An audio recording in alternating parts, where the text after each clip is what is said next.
The CEO of Duolingo called the idea weird. He told his team this will not work.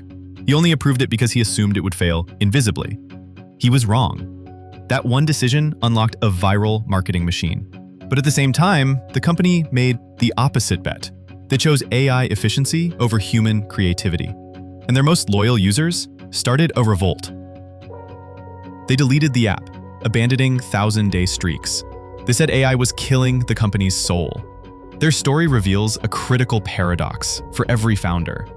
AI can be the engine for your growth, or it can become the seed of your destruction. The difference lies in 3 specific strategies, and we're about to break them down.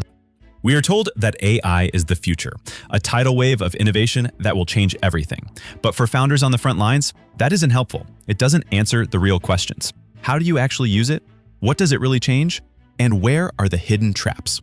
We're going past the hype to find real answers. We will expose the new unwritten playbook for growth.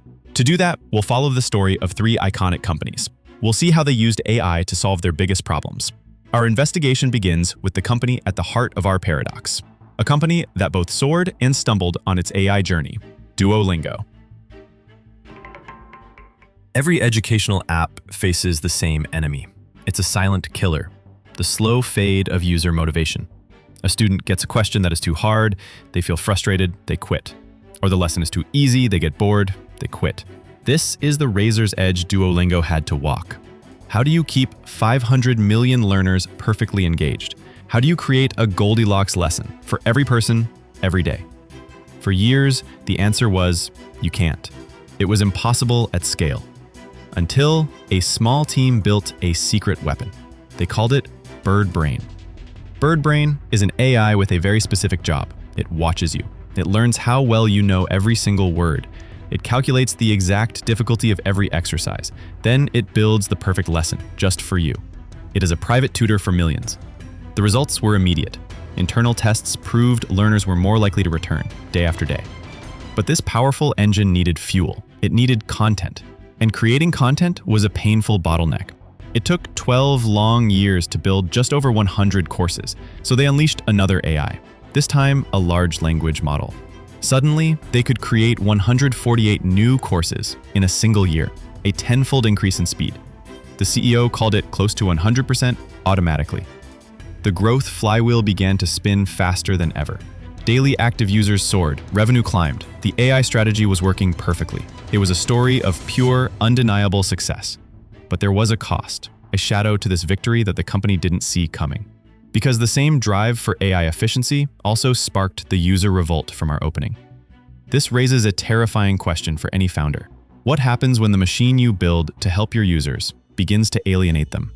The Duolingo problem was keeping users happy. Our next company faced a different demon, the quiet dread of a customer leaving forever. For any subscription business, churn is the ghost in the machine. It's the slow, steady bleed of revenue. It's watching helplessly as a customer you fought to win simply fades away. For years, the only thing companies could do was ask why. They would analyze the past, trying to learn from their mistakes. But HubSpot wanted to do something more powerful. They didn't want to just understand the past. They wanted to predict the future. They built an AI to listen for the whispers of a warning, a system that could read a customer's digital body language. It watches everything. How often do they log in? Which features do they use? What are they saying in support emails? It analyzes thousands of these signals. Then it calculates a single crucial number. A customer health score. This score isn't just data, it's a prediction, a glimpse into whether that customer will stay or go. When the AI flags a customer as at risk, it triggers an intervention, an automated email, a special training offer, an urgent alert to the sales team. It allows them to act before the customer even thinks of leaving. The results were profound.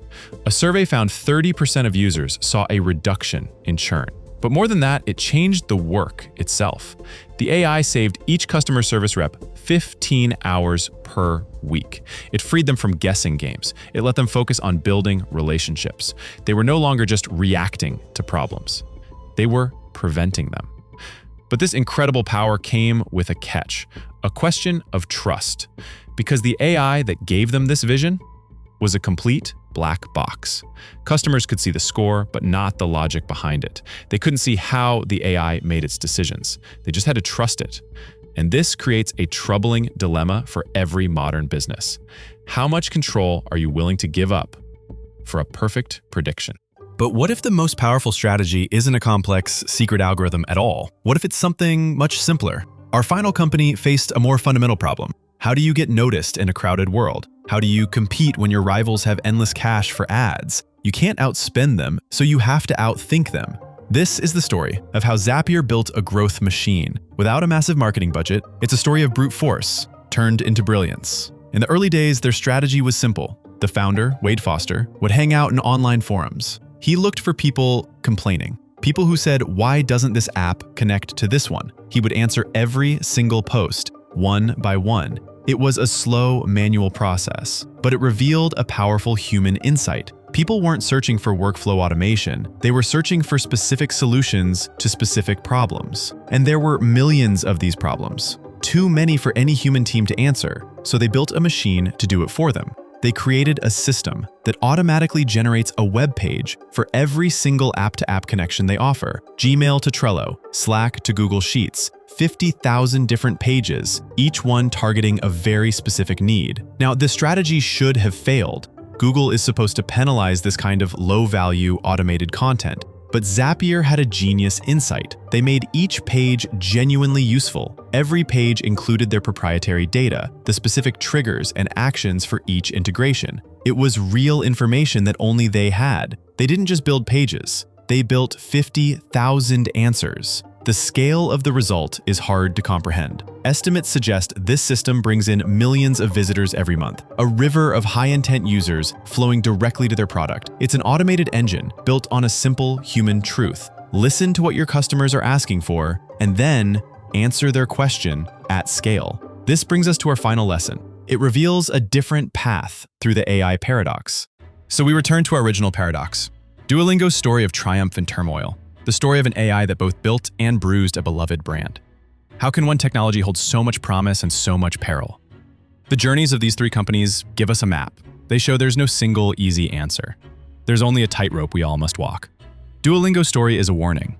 It shows that AI is a powerful tool for growth, but the narrative of replacing humans is dangerous.